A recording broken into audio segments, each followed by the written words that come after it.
Welcome back. Dev Diwali પર Dakor temple કમિટીનો ખાસ નિર્ણય। ડાકોરમાં આવતા તમામ ભક્તો શિખર પર ધજા ચડાવી શકશે। ભક્તો યથાશક્તિ ભેટ ભગવાનના ચરણોમાં મૂકી નાના શિખર પર ધજા ચડાવી શકશે। પહેલા શિખર પર ધજા ચડાવવા માટેની 500 રૂપિયા ભેટ આપવાનો હતો નિયમ। જોકે મુખ્ય શિખર પર ધજા ચડાવવાનો લાગુ યથાવત રાખવામાં આવ્યો છે।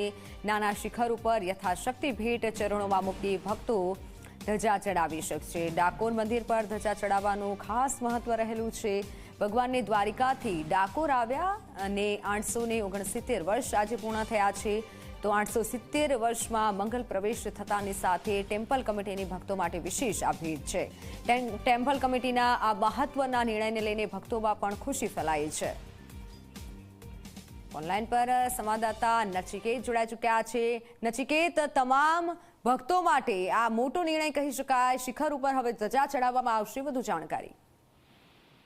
ચોક્કસથી મિત્તલ, જો વાત કરવામાં આવે તો જે રીતે ડાકોર ટેમ્પલ ને આજે 869 વર્ષ પૂરા થયા છે અને 870માં વર્ષમાં મંગલ પ્રવેશ થઈ રહ્યો છે। આજે કાર્તિકી પૂર્ણિમા છે અને આજે દેવ દિવાળીનો ઉત્સવ ઉજવાઈ રહ્યો છે। ત્યારે ડાકોર ટેમ્પલ કમિટી બોર્ડ દ્વારા આજે એક મહત્વનો નિર્ણય કરવામાં આવ્યો છે। જે દૂર દૂરથી જે ભારતભરમાંથી જે ભક્તો આવે છે તે ધજા ચડાવવાનો આગ્રહ રાખતા હોય છે અને ધજા ચડાવતા હોય છે। ત્યારે જે ધજાની જે ફિક્સ રકમ હતી તેને નાબૂદ કરી અને જે ભક્તો જે પણ પ્રેમથી ભેટ મૂકશે તે સ્વીકાર્ય રહેશે અને જે નાના શિખર ઉપર દરેક ભક્ત હોય એ ભક્તોની ધજા ચડી શકશે તેવો નિર્ણય કરવામાં આવ્યો છે। ચોક્કસથી અત્યાર સુધીમાં 500 રૂપિયા ફિક્સ જે હતી તે ફી રાખવામાં આવી હતી, પરંતુ હવેથી જે છે તે ભક્તો દરેક ભક્તો જેમને પોતાની માનતા પૂરી કરી હોય કે યથાશક્તિ આસ્થા મુજબ જે પણ તેમને ધજા ચડાવી હોય તે નાના શિખર પર ધજા ચડાવી શકશે।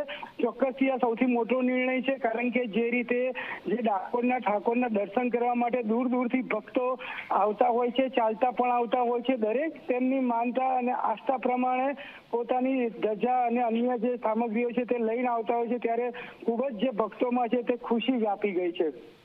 બિલકુલ નચિકેત, આભાર માહિતી બદલ। તો મુખ્ય શિખર પર ધજા ચડાવવાનો લાગુ યથાવત કરવામાં આવ્યો છે। યથાશક્તિ ભેટ નાના શિખર પર ધજા ચડાવી શકાશે। અરવલ્લીના શામળાજીમાં કાર્તિકી પૂનમના